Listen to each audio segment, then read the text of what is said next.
How are we going, everyone? Just come back here. Now, we did the cucumber seed harvesting. This one here. So this is a cucumber that we took the seeds out of. This is a cucumber that has come from Rhodes many, many years ago. And we've basically scooped all the seeds out, placed it in a little container like this and just filled it up with water. And the purpose of that is to separate the seeds so you get the fermentation process happening.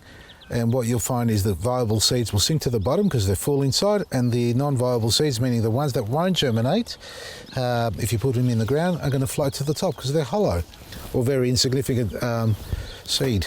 So now 2 days later, and I've left them in there for approximately 2 days, I think it's about that, yeah. You don't want them any longer than that because you don't want to over soak them or over ferment them, even though I've done it in the past for weeks on end, and some seeds have germinated, but it's not a good practice. A couple of days is enough. The aim is to separate the seeds, and we've got, I reckon less than 50% at the bottom. So that gives you a good indication on the quality of seeds that you can get out of your plants. Now, these are heirloom open pollinators. I mean, at the end of the day, there's at least a couple of hundred down there, and that's only the one fruit. It'd be great if every single seed would germinate, but as nature has it, not everything's identical. So what I'm going to do now is scoop out the non-viable seeds, and I'm just using a little sieve like this, a little strainer that we do our herbal teas in, and any infusions we like. Just carefully grab them, and you'll find that the top ones will have a heap of pulp that's floated to the top as well. I just want to show you what's going on in here. I don't want to use it on a baking paper. 1 second, I've got an idea. Why waste seeds? Who knows? They may be good. Maybe this whole little segment goes to waste and they all germinate. But at the end of the day, it's a good way to get them to germinate, even the ones that look like they're non-viable. What I'm going to do is I'm going to throw them in here, but look at all this pulp. Actually, let me just grab that. Look at this. All that was inside, so that was all connected to the seeds, and you want to get the bulk of this off them. So in this case here, we're not keeping these ones. This is what we're discarding.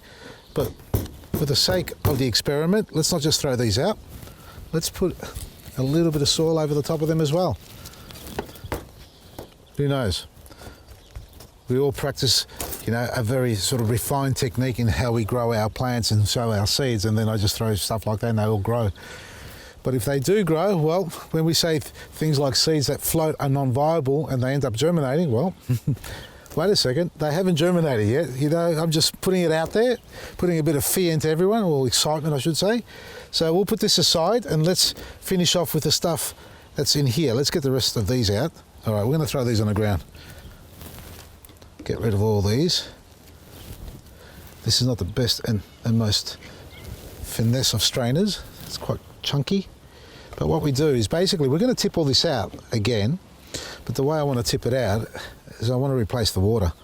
But tipping it out as they are like this would mix the supposedly non-viable seeds, which are the ones that are floating at the top. And look, at the end of the day, many of you have done this and you know exactly why we do this, because the ones that float at the top are not meant to germinate. So that's done. We've got a few sort of hovering halfway up and down, you can see that. Not quite made up their minds there, folks. Are they going to germinate?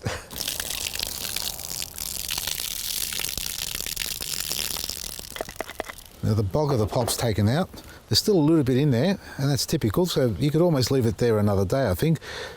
But look, I don't like taking the entire pulp off. It's there for a purpose. It serves a purpose. And look, there's a heap of microbes that live on the pulp there that'll actually help with the seeds, and something lives on the seeds, and they're microbes. That's what activates the seed. So the pulp with the seed itself has a purpose. In nature, you don't see Mother Nature taking the pulp out.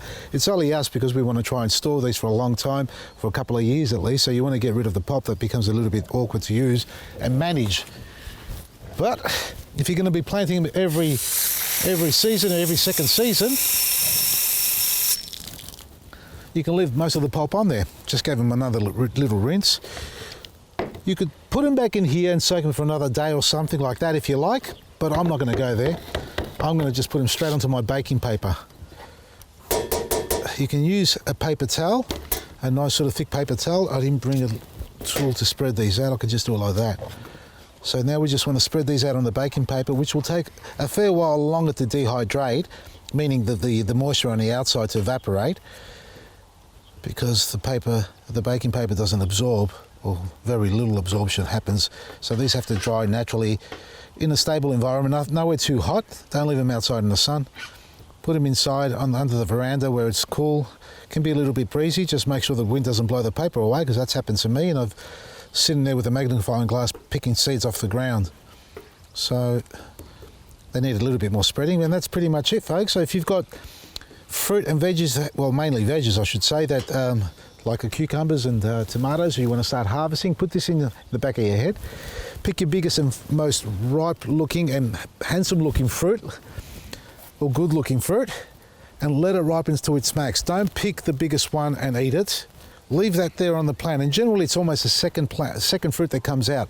Not so much the first one, but the second or third. Sometimes it's one of the last ones, but pick the biggest one, let it ripen completely on the plant. That's the best way, because that's when it will get all its minerals. Take it off as I have here, and then we'll harvest it later on. I'm obviously going to show you how to do this again later in the season, but if you've got some lying around from last season, don't waste any more time. Get them out, dry them up, and get them back into the ground, because spring's here, folks. That's right. Let us see. Vasili'sGarden.com. Everything's discounted every day. We're giving it away, folks.